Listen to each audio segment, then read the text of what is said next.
Hey guys and gals, this is Sonic Arrow with the Tier 8 Russian heavy tank, the IS-3. I haven't taken this thing out in quite a while. I had gone to the Tier 10 IS-7 and I moved the crew along to that tank.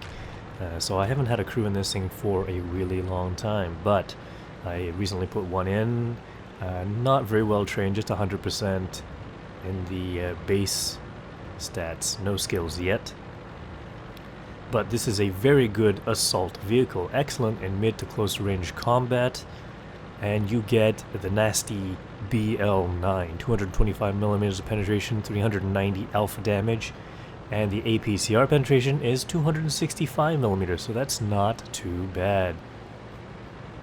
Shell cost is what you would expect at Tier 8. It's 1,025 credits for a regular armor piercing shell, 4,800 for a premium shell. So, with 225mm of penetration, you probably won't be using too much premium. I only have 3 loaded, and the IS-3 does not carry a lot of ammunition. So that's one of the good points of the IS-3, the other one being the armor, especially the turret armor. It is 249mm on the front of the turret, 172 on the side, and 100 at the rear, and it is in a dome shape, so you can get quite a lot of bounces, even on the side of your turret, but you're gonna have to watch out for that. Also, the hull armor, it's 110mm on the front, 90 on the side, 60 at the rear. Side armor does have spaced armor, which can absorb quite a few shells. The gun depression, as you can see here, is only 5 degrees, so you're gonna have a little bit of trouble fighting on rough terrain, or hilly terrain, I should say. But I can get enough to put a shot into the side of an AMX. Frontal hull armor is in a pike nose configuration, so going around the corner means you are presenting some rather flat armor to your enemy, so you're gonna have to watch out for that. Just bounced a shot over there, not sure. Long range, it is quite hard to penetrate an IS-3 unless you've got its side or rear armor. Here comes a Cromwell. You can see the gun depression, 5 degrees. Oh, not quite enough, but I managed to reverse out to get a shot in. Not that the Cromwell would have been too much of a problem. I mean, it can get around me fairly easily. The traverse on this thing is not that great, and the top speed is 38 kilometers per hour. So it's not bad, but you're not going to be chasing a Cromwell around. But the best thing is the alpha damage, 390. You're going to be very familiar with this if you are playing through the Russian heavy line. The IS also gets 390 alpha damage. Here I'm trying to straighten out my armor to get more, but the T-29 put a shot straight through my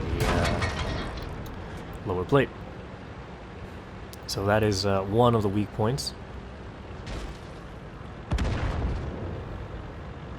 The team is not doing so well. We did send most of our players here, and most of them died. Seeing as how there's already a VK in our base, that's not good either. So here comes an ARL-44, 378 HP, so I should be able to one-shot him as he comes around this corner. Bam! Into the side, and it gets bounced or absorbed, I'm not sure what. But maybe I should have repaired my tracks at that point, but I was really thinking the ARL had the 90mm DC-45, and that thing has pretty long reload on the Tier 6, but apparently he did not. I think it was the F3 version of the cannon. There is an Oh-Ho. That's going to be a tough tank to penetrate. As you can see, it's basically just the side armor that I can pen, and that was pretty flat. But I have just noticed that I can put a shot into the STA-1 right there. Oh, he's actually turned around. So here we go. One shot in. And it looks like this Oh-Ho is getting some nice shots into whatever it is that he's firing at. So I can't really find any weak points. And also, he is angled, so I managed to avoid a shot, so that was nice. There's a Yak Panther. I should probably put a shot into that guy before he escapes along with the Bulldogs. Another shot avoided.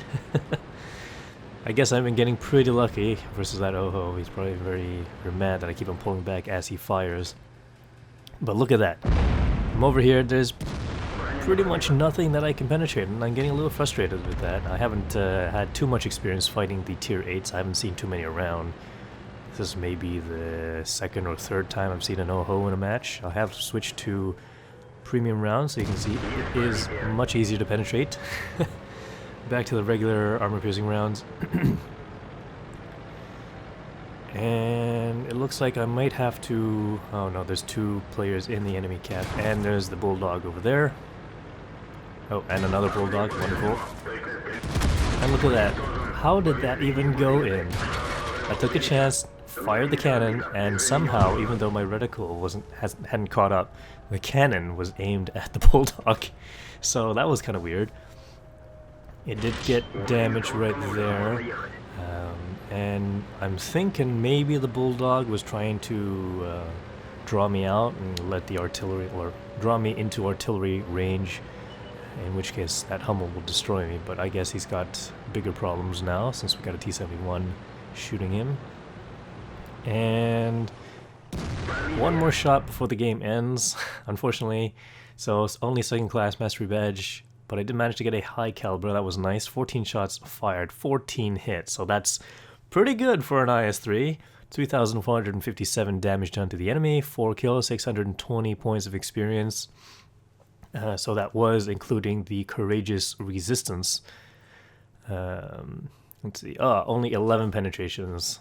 So that's not too bad. I believe those bounces were on the Oho. Credit earnings of 24,200 with a premium account, non-premium 6,700. So this isn't exactly one of those credit earning vehicles or ones that you can just earn credits with. However, this is a loss. So maybe if I won and did this amount of damage, I probably would have gotten a lot better. And let's see. No assistance damage, 520 damage blocked by armor, so not too many big things were firing at me. That was nice. And that was the IS-3. I believe that was probably the first game I played in at least 6 months. It's been a really long time since I played the IS-3. So, thanks for watching. Please press that like button, leave some comments, and I will see you in future videos.